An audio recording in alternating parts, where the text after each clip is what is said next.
law of motion given by Newton. First is law of acceleration and law of action and reaction. First law जो था, the object remain at rest और uniform motion unless and until it is disturbed by an external force. यानी कि कोई भी object है वो अपनी स्टेडी स्टेट में रहना पसंद करता है जब तक उस पर कोई बाहर से फोर्स ना लगाया जाए। For example, while traveling in the car, the body is in motion. Suddenly, if the brake applies, the body will be moved forward because the body tends to be in motion. अब जैसे आप लोग example के तौर पे अगर एक गाड़ी में ट्रेवल कर रहे हैं, आप लोग उस गाड़ी के साथ साथ में चल रहे हैं, मोशन हो रहा है, लेकिन जैसे ही उसने गाड़ी रोका, ब्रेक लगाया, आप लोग एकदम से आगे की तरफ होके पीछे होते हैं, मतलब फॉरवर्ड फोर्स लगता है और फिर न्यूट्रल में आते हैं। तो ये वो फोर्स, बाह्य फोर्स जो था जिसने आपकी पोजीशन को चेंज करवाने की कोशिश करी, आपकी पोजीशन चेंज हुई। इस तरीके से आप ये बात मान सकते हैं कि लॉ ऑफ इनर्शिया, अगर कोई चीज, जड़त्व का नियम शायद इसी को बोलते हैं, अगर कोई चीज अपनी स्टेबल कंडीशन में है, स्टेडी कंडीशन में है, उसको अगर मूव करवाना है तो उसको मूव करवाने के लिए कोई बाहर से फोर्स लगवाना पड़ेगा, तभी वो मूव करेगी। दूसरा लॉ जो न्यूटन ने दिया था वो था law of acceleration. The rate of changing of velocity is called as acceleration. Acceleration क्या होता है? जैसे जैसे आपकी गति बदलती जाती है, उसे गति बदलने को एक्सलरेशन बोलते हैं। The velocity is directly proportional to the acceleration and inversely proportional to the mass of an object। जो वेलोसिटी है या जो गति है वो डायरेक्टली प्रोपोर्शनल है एक्सेलरेशन के, मतलब जैसे जैसे आप एक्सेलरेशन बढ़ाओगे वैसे वैसे ही आपकी गति जो है वो बढ़ती जाएगी, लेकिन इनवर्सली प्रोपोर्शनल है मास के। जितना वजन आप बढ़ाते जाओगे गति उतनी कम होती चली जाएगी। इसीलिए acceleration is equal to force upon mass. और where a is acceleration, f is force and m is mass of the body, it can also be written as force is equal to mass into acceleration। यानी कि कितना force लगाना पड़ेगा, जितना उस body का wait है या मास है, और उसके इनटू में आएगा आपका एक्सेलरेशन, यानी कि जितनी उसको गति प्रोवाइड करवानी है, यानी उसकी गति को चेंज करना है। ये आपका लॉ ऑफ एक्सेलरेशन है जो कि न्यूटन का सेकंड लॉ था। थर्ड लॉ आया था law of action and reaction. For every action there is an opposite and equal reaction. Everybody knows about it कि जैसे भी आप कभी भी कोई भी काम होता है या फिर कोई भी क्रिया की जाती है तो उसकी ऑपोजिट और उसके बराबर की क्रिया आती ही है। The heavier the mass lesser the movement, lesser the mass greater the movement. यानी कि जितना भारी ऑब्जेक्ट होगा उतनी ही धीमी उसकी मूवमेंट होगी, जितना हल्का ऑब्जेक्ट होगा उतनी तेज उसकी मूवमेंट होगी। And the strength of the action is equal to strength of the reaction. Action का जितना बराबर जोर लगेगा उतना ही स्ट्रेंथ का जोर आएगा। For example, recoil of the gun, gun का चलना, उसमें एक एग्जाम्पल है ये कि जैसे ही आप गन शॉट करते हो तो जो गन शॉट करने के टाइम में गोली आगे की तरफ जाती है लेकिन आपका शोल्डर को पीछे की तरफ धक्का मिलता है, तो ये ऑपोजिट एंड इक्वल रिएक्शंस है। ये चीज तो हुई है आपके न्यूटन्स के लॉ की। न्यूटन के तीनों लॉ थे, law of inertia, law of acceleration and last में कौन सा था? कोई है क्लास में, बोलो भाई। Action and reaction. हाँ, law of action and reaction, ये तीनों लॉज है। इन तीनों लॉज को समझने में कोई परेशानी है? क्योंकि ये तीनों लॉज आप 11th 12th में बहुत बार देख चुके हो, इसके क्वेश्चंस, फिजिक्स, ऑल अबाउट। क्या इसे करना चाहिए?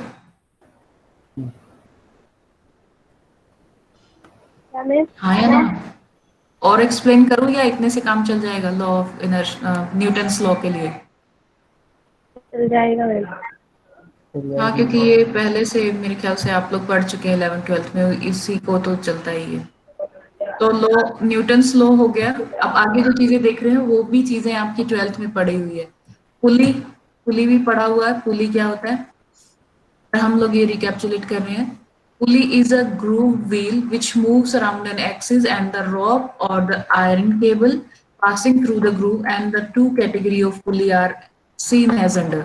ये पुली रहती है, आप लोगों ने हमेशा देखा होगा जैसे कुएं से पानी निकालने वाला पुली टाइप जो बीच का चीज होती है, ये क्या चीज है? पुली है।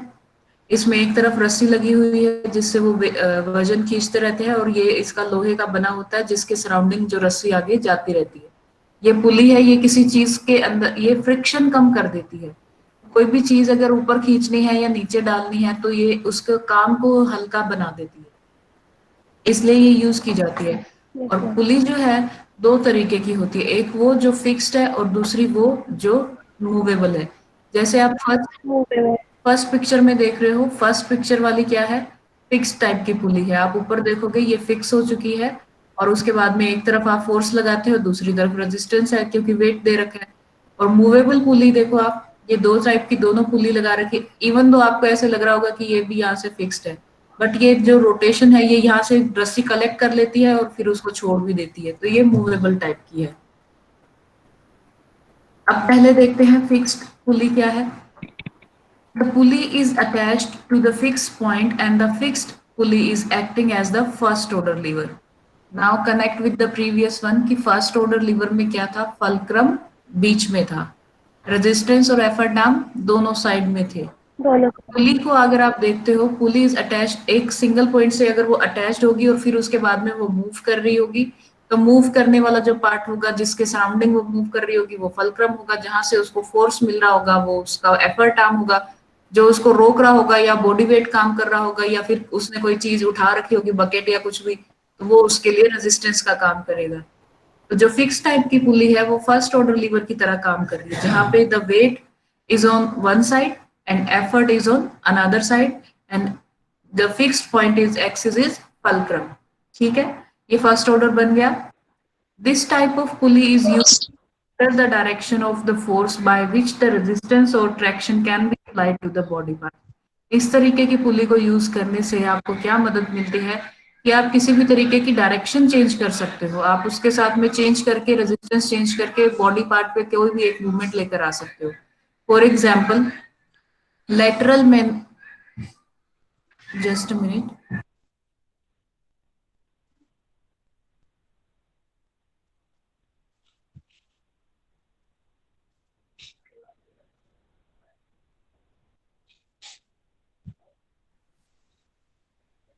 ठीक है। तो अब हम lateral malleoli as the pulley for the peroneus longer tender to reduce the resistance of that muscle। अब आप लोगों को फील करना है लेटरल मेलोलाई कहाँ होता है। लेटरल मेलोलाई आप अपना पैर लो, पैर का जो एंकल है, एंकल जॉइंट है जो बाहर की तरफ आएगा, बाहर की तरफ जो एक टखना जो बाहर की तरफ उभरा हुआ रहता है, समझ, फुट होगा, फुट के ऊपर आपका टखना सा होता है, टखना जो बाहर की तरफ उभरा हुआ रहता है। Yes ma'am. Yes. हाँ, तो ये आपका लेटरल मेलोलाई है। क्या है लेटरल मेमेलाई।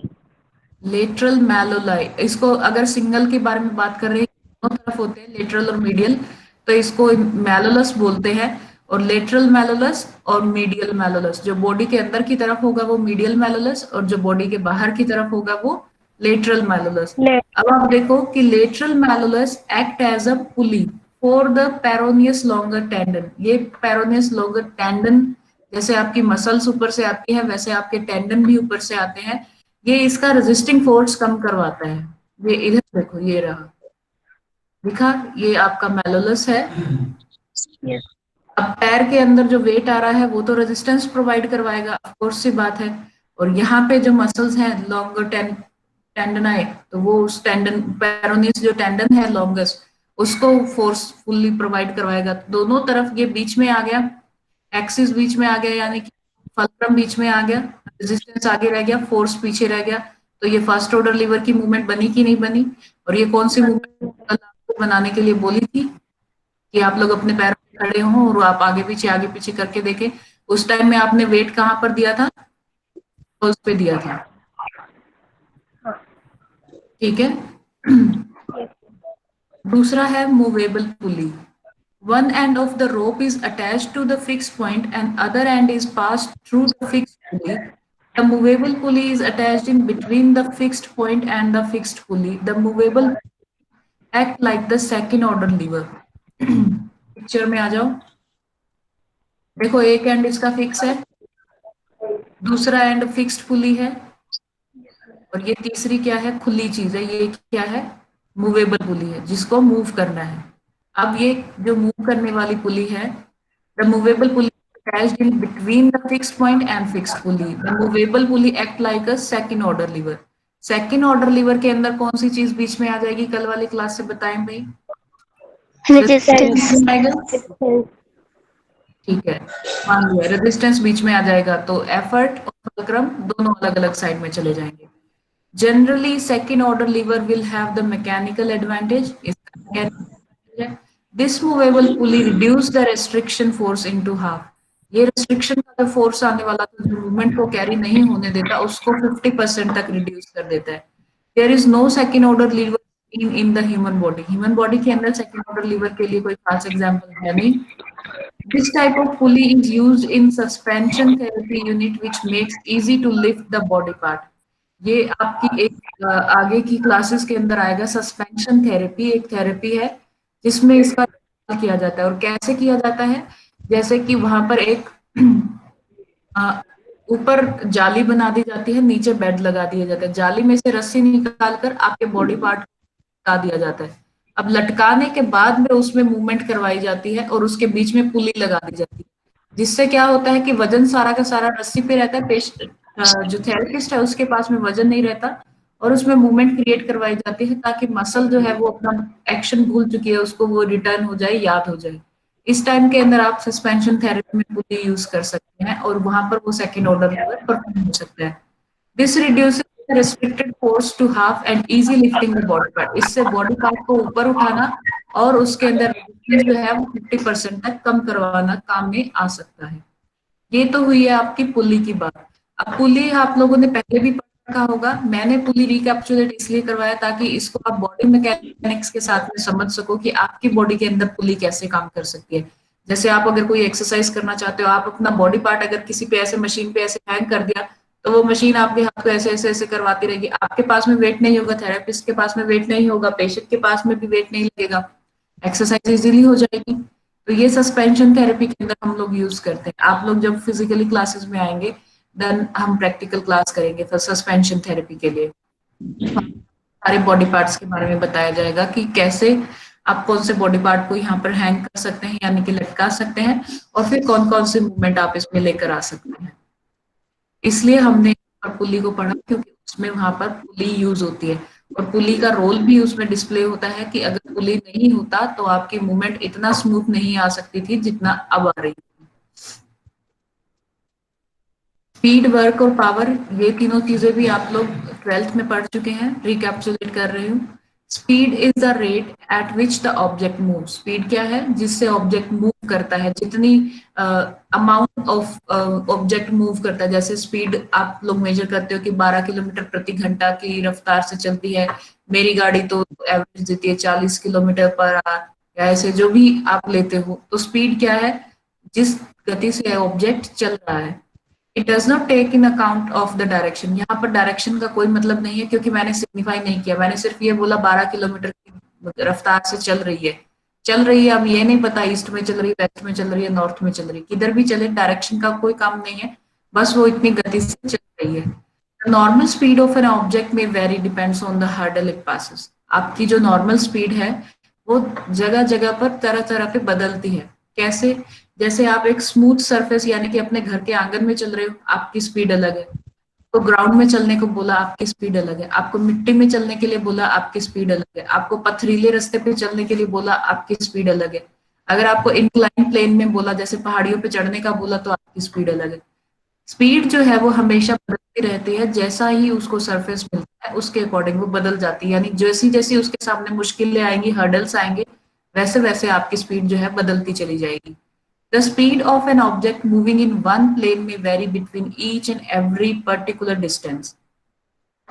अगर एक ही प्लेन पे आपको चलना है, मतलब कि आपको पूरा का पूरा स्मूथ ग्राउंड दे दिया, अगर उसके ऊपर भी आपको चलना है तब भी आपकी स्पीड वेरी करने लगेगी, चेंज हो जाएगी। Even though we can calculate the average speed of particular object. इससे हम क्या करते हैं, हम उसका एवरेज निकाल लेते हैं कि भैया वो एवरेज कितना चल रहा है। कि मान लीजिए आपको ग्राउंड पे चलने के लिए बोला, ग्राउंड जो था वो एकदम स्मूथ था, तो शुरू शुरू में तो आपने क्या किया, बहुत तेज गति से चले आप, मतलब 20 किलोमीटर प्रति घंटा की रफ्तार से चलने लगे शुरू शुरू में। अब शुरू शुरू में तो आप 20 किलोमीटर प्रति घंटा की रफ्तार से चले और फिर क्या हुआ, बॉडी एक, आप थकने लगे, आपको लगा कि यार इतना कितना मैं चलूंगा, ऐसे तो इसका कोई एंड ही नहीं है, ये नहीं है वो नहीं है, ऐसे करते हुए आपका क्या हुआ, आपका मोशन जो है वो रिड्यूस होने लगा। आप पहले 20 किलोमीटर के चल रहे थे, फिर आप 15 पे हो गए। सरफेस तो वही है, प्लेन भी वही है, लेकिन आपकी गति चेंज हो गई। अब जो गिनने वाला बैठा था उसने तो ये गिना कि ये 3 घंटे के अंदर कितना चला, इसने इतने किलोमीटर, अच्छा इसने 8 किलोमीटर चल लिया 3 घंटे में। अब 3 घंटे में 8 किलोमीटर चला तो वो तो उसकी प्रति घंटा स्पीड एवरेज निकाल देगा कि एवरेज वही स्पीड से चला था। तो स्पीड जो है वो वेरी करती रहती है ऑब्जेक्ट के हिसाब से, सरफेस के हिसाब से, वेट के हिसाब से वेरी करती रहेगी। और स्पीड वो होती है जो गति आप ऑब्जेक्ट को दिलाते हैं या जिस गति से ऑब्जेक्ट चलता है। उसके बाद में आपके पास में आता है वर्क। वर्क भी आप लोग जानते हैं। Work is defined as force moves an object for a particular distance. एक ऐसा फोर्स जो किसी ऑब्जेक्ट को चला देता है, उसको गति प्रदान करता है कुछ दूरी तक। अब वो दूरी कितनी है ये हमें अभी तक नहीं पता। It is measured in joules और अर्ग्स। ये जूल और अर्ग्स में मेजर की जा सकती है, इसलिए इसको लिखते हैं work is equal to force into distance. यानी कि उसके ऊपर जितना फोर्स लगाया और जितना डिस्टेंस उसने ट्रेवल किया, वो डिपेंड, वो चीज है कि वो वर्क करता है। Where work is measured in joules and force is in newton, distance in metre, सबकी यूनिट सेम होनी चाहिए। ये है आपका वर्क जो कि आपकी बॉडी भी परफॉर्म करती है, और अगर कोई ऑब्जेक्ट पे देखें तो वहां पर भी होता है। उसके बाद में आता है आपका power. Power is the rate at which the work is done और rate of energy expenditure. Power क्या है?